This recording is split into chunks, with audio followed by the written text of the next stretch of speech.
ఉగాది నూతన సంవత్సరాది తెలంగాణ రాష్ట్రానికి నిరుపేద వర్గాలకు వారికి ఏదైతే ఆహార భద్రతలో భాగంగా పబ్లిక్ డిస్ట్రిబ్యూషన్ సిస్టమ్ కింద ప్రజా పంపిణీ వ్యవస్థలో భాగంగా వీళ్ళ గతంలో ఏదైతే దొడ్డు బియ్యం పంపిణీ చేయడం జరుగుతుండేనో అది దేశంలోనే ప్రథమంగా తెలంగాణ రాష్ట్రంలో సన్న బియ్యం పంపిణీ కార్యక్రమాన్ని అమలు తలపెట్టడం ఈ విధంగా శుభ పరిణామం. నూతన సంవత్సరాది శుభారంభంగా అంటే బహుశా మీరు నేను అనుకుంటే ఈ లాస్ట్ 15 daysకి గమనిస్తుంటారు. గతంలో ఏ దొడ్డు బియ్యం పంపిణీతోని గ్రామాలలో రీసైక్లింగ్ కొరకు ఎట్లెట్లా పబ్లిక్ డిస్ట్రిబ్యూషన్ సిస్టమ్ కింద బియ్యం పంపిణీ అవుతుంటే అది చేతులు మారుతుంటాయి. ఇప్పుడు దళారీ వ్యవస్థ అనేది కనబడకుండా కనుమరుగైపోయి అంటే బహుశా నేను అనుకుంటే దేశంలో నో వేర్ వీళ్ళ గుజరాత్ రాష్ట్రంలో కూడా వీళ్ళ రీసైక్లింగ్ నడుస్తుంది. ఏ విధంగా రీసైక్లింగ్ లేకుండా ప్రజా పంపిణీ వ్యవస్థలో పంపిణీ చేయబడే బియ్యం నిరుపేద వర్గాలకు ఏదైతుందో పట్టెడన్నం పెట్టే విధంగా పూర్తి స్థాయిలో అమలు నోచుకోవటం ఇది శుభ పరిణామంగా. దాంతో పాటుగా నవభారత రాజ్యాంగ నిర్మాత డాక్టర్ బాబాసాహెబ్ బిఆర్ అంబేద్కర్ గారి 134వ జయంతి, ఆ నవభారత రాజ్యాంగ నిర్మాత జన్మదినం తెలంగాణ రాష్ట్రానికి ఒక విధంగా నూతన అధ్యాయాన్ని ఆరంభింపజేసిందని చెప్పని పేర్కొనక తప్పదు.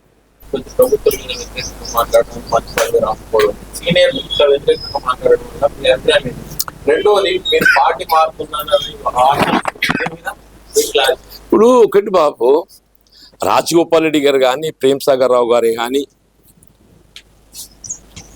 వారికి ఉన్నటువంటి ఒక పరిస్థితులలో వారు పదవులు ఆకాంక్షించవచ్చు. అది పెద్ద ఇప్పుడు ప్రేమ్ సాగర్ రావు గారు senior most Congress politician, Rajagopal Reddy గారు కూడా ఏదైతుందో పదవి ఆశించడం అనేది మనం దాన్ని భిన్నంగా తప్పుగా భావించడం వీల్లేదు. ఎవరే కానీ చెప్పండి. సరే, నా గురించి ఏదో మీరు అడిగితే నాకు ఆశ్చర్యం కలుగుతుందా? ఇవాళ మొత్తం తెలంగాణ రాష్ట్రంలో I'm the senior most. Telangana రాష్ట్రంలో బహుశా నాకంటే సీనియర్ ఎవరైనా ఉన్నారు అని చెప్పంటే వి హనుమంతరావు గారు ఒకరు ఉండొచ్చునే. నాకంటే సీనియర్ ఎవరైనా ఉన్నారు అని చెప్పండి కేవలం వి హనుమంతరావు గారు ఒకరు ఉండొచ్చు అనుకుంటూ వారు ఒకరు ఉండొచ్చు కాదు, ఉన్నారు వి హనుమంతరావు గారు. Even Jana Reddy is also Jana Reddy గారు కూడా పార్టీ పరంగా నాకంటే 4 సంవత్సరాలు తదుపరి కాంగ్రెస్ వచ్చారు. ఇప్పుడు ఇదేనా అంశాల పట్ల భిన్నాభిప్రాయాలు కలిగి ఉండొచ్చు. భిన్నాభిప్రాయాలు ఏర్పడ్డంత మాత్రాన ఏదైతుందో మీరు పార్టీ విడతారు. నాతో గురించి మీరు మాట్లాడటానికి మీకు ఎట్లా వస్తుందే? 4 దశాబ్దాలకి వెళ్ళి ఏదైతుందో నేనే కాంగ్రెస్ నేను అనే విధంగా. అప్పుడు ఉమ్మడి రాష్ట్రంలో 294 స్థానాలలో Congress was with only 24 seats. I won with 54,000 majority. KCR గారిపై 6, 8లో 2 సార్లు నేను పోటీ చేశాను. పార్టీ ఆలోచన విధానానికి అనుగుణంగా అంటూ నేను కేసీఆర్ గారిపై పోటీ చేసింది. 3 ఉత్తర తెలంగాణ జిల్లాల్లో నేను ఒక్కనే ఏకైక ప్రతినిధిని. 3 ఉత్తర తెలంగాణ జిల్లాలలో నేను ఒక్కనే ఏకైక ప్రతినిధిని. ఆదిలాబాద్, నిజామాబాద్, కరీంనగర్ ఈ 3 కలిపి ఎన్ని అంటే 13, 10, 23, 9. మెదక్కెళ్ళి గీతారెడ్డి గారు కిష్టారెడ్డి గారు గెలిస్తే కిష్టారెడ్డి గారు అర్థాంతరంగా వారు అకాల మరణం గురి కావడంతో అది మళ్ళీ బీఆర్ఎస్ చెప్పిపోయింది. గీతారెడ్డి గారు ఒకరు మెదక్కెళ్ళి 2019లో మొత్తం 42 శాసనసభ నియోజకవర్గాలకు ప్రాతినిధ్యం వహించబడే విధంగా నేను పేర్కొన్న 3 ఉత్తర తెలంగాణ జిల్లాలలో కేవలం శ్రీధర్ బాబు గారు ఒక్కరే శాసనసభ్యుడు. శ్రీధర్ బాబు ఒక్కరే శాసనసభ్యుడు. వారి తోడు ఏదైతుందో నేను 42 శాతం నియోజకవర్గాల ప్రాతినిధ్యం వహించబడే విధంగా పట్టభద్రులకు అవకాశం కల్పిస్తే దశాబ్ద కాలం అని చెప్పంటున్నాను నేను. శాసన మండలిలో ఏకైక ప్రతిపక్ష సభ్యుడిగా వీళ్ళ టిఆర్ఎస్ యొక్క నియంతృత్వ అప్రజాస్వామిక విధానాలను ఎదిరించి పోరాడి మీరు ఎట్లా దాన్ని ఊహిస్తుండే? నేను ఎప్పుడు స్పష్టతతోనే ఉన్నా. ఇప్పుడు ఛానల్స్ ఇప్పుడు రకరకాల నేను చెప్పాను, నేను అసంతృప్తితో ఉన్నా అని చెప్పాను. నాకు అసంతృప్తి లేదని చెప్పాను కదా. నా సీనియారిటీ దగ్గర గౌరవాన్ని పొందలేని పరిస్థితులలో డెఫినెట్లీ నాకు అసంతృప్తి ఉంటుంది. కొబ్బరి అని ఓటు పెట్టాలని చెప్పని విజ్ఞప్తి చేస్తున్నాం, చూపెడతారని ఆకాంక్షిస్తున్నాం. అంటే ఇది అయితే నూతన అధ్యాయం ఆరంభమవుతుంది అని చెప్పడానికి ఇవి 4 అంశాలు చెప్పింది. బాబాసాహెబ్ బిఆర్ అంబేద్కర్ గారి జయంతి పురస్కరించుకొని తెలంగాణ రాష్ట్రంలో ఒక నూతన అధ్యాయం ఆరంభించబడుతుందని చెప్పడానికి ఏదైతుందో నేను ఈ అంశాలు పేర్కొన్నాను. దయచేసి మరి తెలంగాణ సమాజం యావత్తు కూడా దీన్ని పరిగణలోకి తీసుకోవాలి. రాజకీయ పక్షాలు కూడా ఏదైతుందో రాజకీయాలకు అతీతంగా ఏ విధంగా ఎస్సీ వర్గీకరణ మనం ఆమోదం పొందడం జరిగిందో ఈ 42% రిజర్వేషన్ కూడా ఆమోదం పొందటానికి మీరు శాసనసభలో శాసన మండలి ఏ విధంగా సహకరించిందో మరి భారత ప్రభుత్వం కూడా మరి ఇక్కడ ఒక చిన్న విషయం మీకు నేను క్లారిటీ ఇవ్వదలుచుకున్నాను. ఇప్పుడు ఎకనామికల్ వీకర్ సెక్షన్ లో the reservation which is meant for unreserved caste, అందులో ఏదైతుందో మీరు ఏ అల్పసంఖ్యాక వర్గాల ముస్లిమ్స్ అని ప్రత్యేకంగా దాన్ని లేవనెత్తే ప్రయత్నం చేస్తున్నదో they are getting such reservation in EWS లో ఏదైతున్నదో అన్రిజర్వ్డ్ క్యాస్ట్ అని అంటే కేవలం అది ఒక హిందూ సమాజానికి పరిమితమైంది కాదని, కేవలం హిందూ సమాజానికి పరిమితమైంది కాదని, అల్పసంఖ్యాక వర్గాలు ఎవరైతే ఏ విధంగా రిజర్వేషన్ సౌకర్యం పొందలేకపోతున్నారో వారందరికి కూడా ఏదైతుందో ఈడబ్ల్యూఎస్ లో రిజర్వేషన్ సౌకర్యం పొందే అవకాశం ఆల్రెడీ భారత ప్రభుత్వం కల్పించింది. కాబట్టి ఏదైతుందో ఇది దానికి అనుగుణంగానే ఉన్నటువంటి ఒక రిజర్వేషన్ ఇది ఆమోదింప చేయటం ఓ సమస్యగా దాన్ని అంటే దీన్ని వెంటనే ఆమోదింపజేయాలని చెప్పని విజ్ఞప్తి చేస్తాం. ఎన్డీఏ ప్రభుత్వం భారత ప్రధాని మోడీ గారు కూడా వీళ్ళ గతంలో మనకు తెలియంది కాదు, ఉన్నత వర్గాలలో ఉన్నటువంటి అన్రిజర్వ్డ్ క్యాస్ట్, ఉన్నత వర్గాలని చెప్పి పేర్కోవడం సరైందో కాదో నాకు తెలియదు కానీ అన్రిజర్వ్డ్ క్యాస్ట్ ఏ విధమైన రిజర్వేషన్ సౌకర్యం పొందని తరగతులు ఎవరైతే ఉన్నారో వారి కొరకు ప్రత్యేకంగా వాళ్ళు ఉండేటువంటి ఆర్థిక వెనుకబాటుతనాన్ని పరిగణలోకి తీసుకొని ఏదైతుందో ఏ ఇందిరా సోహానీ కేసే సాధారణ పరిస్థితుల్లో 50% మించకూడదు చెప్పని పేర్కొనడం జరిగిందో ఆ సాధారణ పరిస్థితికి దాన్ని అధిగమించడానికి కొరకు ఏదైతుందో అన్రిజర్వ్డ్ క్యాస్ట్లలో ఉన్నటువంటి యొక్క ఆర్థిక వెనుకబాటుతనాన్ని పరిగణలోకి తీసుకుంటూ వారి కొరకు 10% రిజర్వేషన్ ప్రత్యేకంగా ఎకనామికల్ వీకర్ సెక్షన్ రూపొందించి రాజ్యాంగాన్ని సవరించినట్టు అంశంగా కేంద్ర ప్రభుత్వం భావిస్తూ చెప్పి నేను అనుకుంటున్నాను. మీరు అన్రిజర్వ్డ్ క్యాస్ట్ కు వాళ్ళ లోపల ఉండేటువంటి ఆర్థిక వెనుకబాటుతాన్ని పరిగణలోకి తీసుకొని ప్రత్యేకంగా రిజర్వేషన్ సౌకర్యం కల్పింపజేయడానికి పూనుకున్నారు. మీరు ఇక్కడ కేవలం ఆర్థిక వెనుకబాటుతనమే కాదు, ఇలా బలహీన వర్గాలలో ఉన్నట్టుగా సామాజిక వెనుకబాటుతనం కూడా, బలహీన వర్గాలలో అల్పసంఖ్యాక వర్గాలలో ఉన్నట్టుగా సామాజిక వెనుకబాటుతనాన్ని కూడా పరిగణలోకి తీసుకుంటాం. 42% రిజర్వేషన్ కల్పించాలని చెప్పని తెలంగాణ రాష్ట్ర ప్రభుత్వం కేంద్రానికి నివేదించిందో మరి మోడీ గారు కూడా ఏదైతుందో దీన్ని తక్షణమే వెంటనే మీరు అవసరం వస్తే పార్లమెంటే స్పెషల్ సెషన్ కన్వీన్ చేస్తారా? మీకున్న సంఖ్యా బలంతో ఏదైతుందో ఇది పార్లమెంట్ లో బిల్లు ప్రతిపాదిస్తే ఆమోదింప పొందడం పెద్ద సమస్య కాదు. ప్రస్తుతం కేంద్ర ప్రభుత్వం ఎన్డీఏ దీన్ని ప్రతిపాదిస్తే ఆమోదం పొందడం పెద్ద సమస్య కాదు. Either you can convene A special parliamentary session, ఎందుకంటే రేపు లోకల్ బాడీస్ సమీపిస్తున్నాయి. లోకల్ బాడీస్లో ఏదైతుందో స్థానిక సంస్థల ఎన్నికల్లో 42% రిజర్వేషన్ కల్పింపజేయాల్సిన బాధ్యత ఇది కేవలం ప్రభుత్వందే కాదు, ప్రభుత్వంతో పాటు వివిధ రాజకీయ పార్టీలు కూడా బాధ్యత భావించాలి.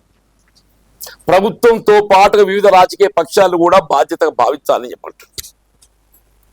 కాబట్టి ఏదైతుందో స్థానిక సంస్థల్లో ఏ విధమైనటువంటి ఒక న్యాయపరమైన చిక్కులు ఎదురు కాకుండా మరి కేంద్ర ప్రభుత్వం పార్లమెంట్ భారత రాష్ట్రపతితోని ఆమోద ముద్ర వేయించగలిగినట్టయితే మరి తెలంగాణ రాష్ట్ర ప్రభుత్వం ఇవాళ ఎస్సీ వర్గీకరణలో ఏదైతే ముందున్నదో ఇలా బలహీన వర్గాలకు సంబంధించిన 42% రిజర్వేషన్లలో కూడా 9th షెడ్యూల్ చేర్చి this has to be including 9th schedule Telangana రాష్ట్రం ముందుండే అవకాశం ఉందని చెప్పని పేర్కొంటూ మరి ఆ దిశగా ఇవాళ ఎన్డీఏ నేషనల్ డెమోక్రటిక్ అలయన్స్ భారత ప్రధాని మోడీ గారు కూడా ఈ విధంగా భూ యాజమాన్య హక్కు దాని కొరకు పరితపించడం జరుగుతుందో గత బీఆర్ఎస్ ప్రభుత్వ హయాంలో ఆ భూ యాజమాన్య హక్కులు హరించబడి ఏదైతే ధరణి చట్టాన్ని అమలుకు తేవడం జరిగిందో అసలు ఎవడి భూమి ఎవడి పేరట్టున్నది, కనీసం దాన్ని మార్పులు చేర్పులు చేసుకునే అవకాశం కూడా లేకుండా పోయింది. వీళ్ళు ఆన్లైన్లో కొన్ని మాడ్యూల్స్ పొందుపరిచినప్పటికీ వీళ్ళ ఫిర్యాదులు ఇవి కూడా పరిష్కరించబడకుండా తిరస్కరించలేని ఈ భూ యాజమాన్య హక్కులకు సంబంధించి అగమ్య గోచరంగా అంటే వాస్తవంగా ఆనాడు కాంగ్రెస్ పార్టీ ఎన్నికల ప్రణాళికలో ఈ అంశాన్ని ప్రధానంగా రాష్ట్రంలో కాంగ్రెస్ ప్రభుత్వం ఏర్పడటంతో ఏదైతే రైతాంగానికి సంబంధించిన యాజమాన్య హక్కుల కల్పన ఏ ధరణి ద్వారా ఇబ్బందులు ఎదుర్కొంటున్నారో ఆ ధరణిని దాన్ని రద్దు చేయడమే కాదు, భూ యాజమాన్యపు హక్కులు పారదర్శకంగా వాళ్ళ వెబ్సైట్లో ఏ సర్వే నెంబర్ కానీ ఎవరిదైనా కానీ ఎవరైనా గమనించుకోవచ్చు. దిస్ ఈజ్ ఇవాళ భూ భారతి చట్టం ఏదైతే ఇవాళ నిన్నటి నుండి అమలు తలపెట్టడం జరిగిందో ఈ భూభారతి చట్టం అనేది వెబ్సైట్ ఆప్షన్లో you can view anybody's land, ఒక సర్వే నెంబర్ ఎవరైనా చూసి అంటే పారదర్శకం ట్రాన్స్పరెన్సీ గతంలో ఇటువంటి యొక్క అవకాశం లేకుండా దానికి తోడు ఏదైతున్నదో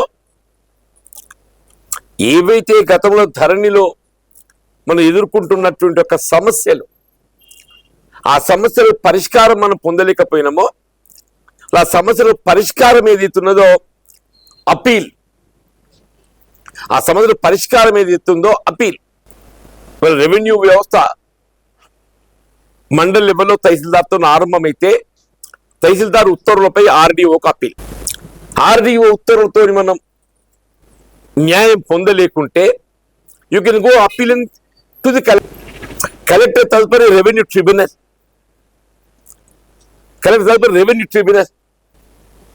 అంటే మీరు న్యాయ వ్యవస్థను ఆశ్రయించకుండా స్థానికంగా మీ సమస్యకు మీరు పరిష్కారం పొందబడే విధంగా మ్యూటేషన్లో కూడా ఏ విధమైనటువంటి యొక్క వివాదాలకు అవకాశం లేకుండా సర్వేయర్తో మ్యాప్ రూపొందించి రిజిస్ట్రేషన్కు జత చేసి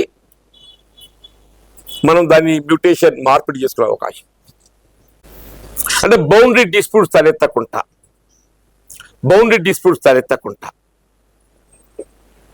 అంటే పర్హాప్స్ బహుశా in other states it meant have, నేను లేదు అని చెప్పాను అనలేను, సన్న బియ్యం లాగా. సన్న బియ్యం అంటే ఏదైతుందో మొత్తం దేశం తెలంగాణ రాష్ట్రంలో అమలు కాబడుతుంది.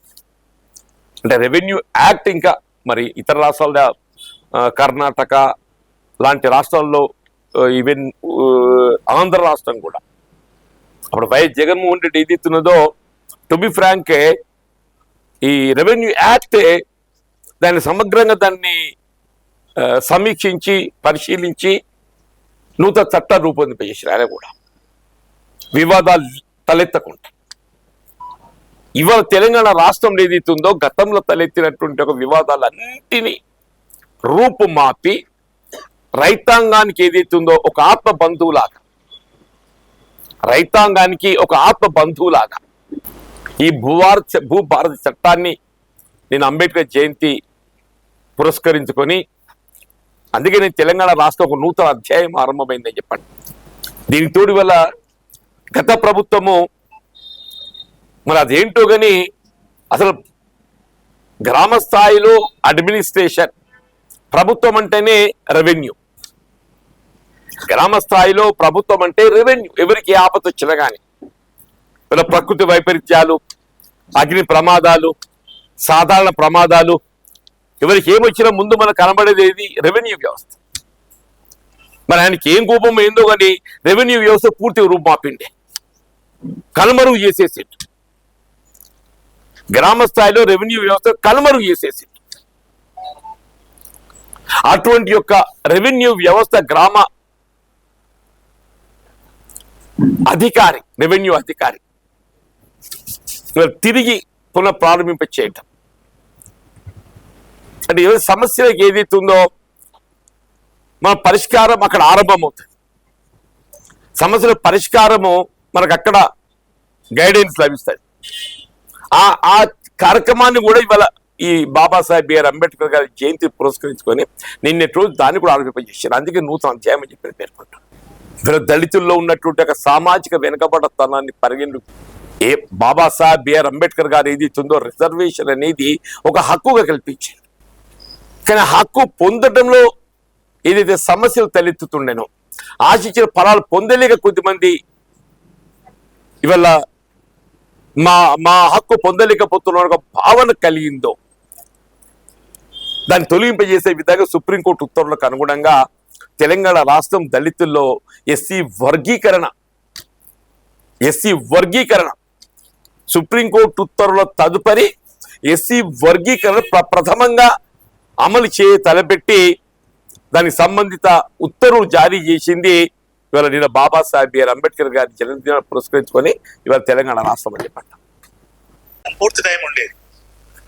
జీవన్ రెడ్డి గారు జీవన్ రెడ్డి గారు చూస్తుంటే పదే ఆటంకపడుతున్నా కూడా పదే మాట్లాడుతూనే ఉంటాయి. నాకెందుకో బెల్లు కొడితే మాట ఆగిపోయేది. ఎదుటి పక్షం నుంచి మంత్రి గారు లేకపోతే ఎవరైనా ట్రెజరీ బెంచ్ నుంచి ఎవరైనా ఆటంకపరిస్తే ఆగిపోయేవాడిని. అరే ఏంటి జీవన్ రెడ్డి గారు పెద్దలు వయసులో చూసుకుంటే 75 కదా అన్న, 75 సంవత్సరాల వయసు అంటే చాలా మంది ఇప్పుడు 75 ఉన్నోళ్ళు అసలు మాట్లాడే కష్టం అయితే, అటువంటిది పదే ఆటంకపరుస్తున్న ఎన్ని ఆటంకాలు వచ్చినా స్థిరంగా మాట్లాడుతూనే ఉండేది, విషయాన్ని ప్రజెంట్ చేస్తూనే ఉండేది. ఆ స్ఫూర్తి చూస్తే మేము చాలా వెనకబడి ఉన్నాం కదా. ఆ రకమైన స్థిరత్వం కానీ ధైర్యం కానీ లేదా ఆ రకంగా ఎన్ని ఆటుపోట్లు వచ్చినా ఎన్ని ఎదుటి నుంచి ఆటంకాలు వచ్చినా ముందు పోవటం కదా మనిషి సాధించవలసింది అనేది నిజంగా అప్పుడు పక్కన కూర్చొని మాత్రం చూసినా దాన్ని నేర్చుకోవాలనుకున్నాం. కొంచెం ప్రయత్నం చేశాను తప్ప పూర్తిగా నేర్చుకున్నాను నేనేం అనుకుంటలేను, ఎందుకంటే అది చాలా కష్టమైన పని కూడా. తర్వాత ఈరోజు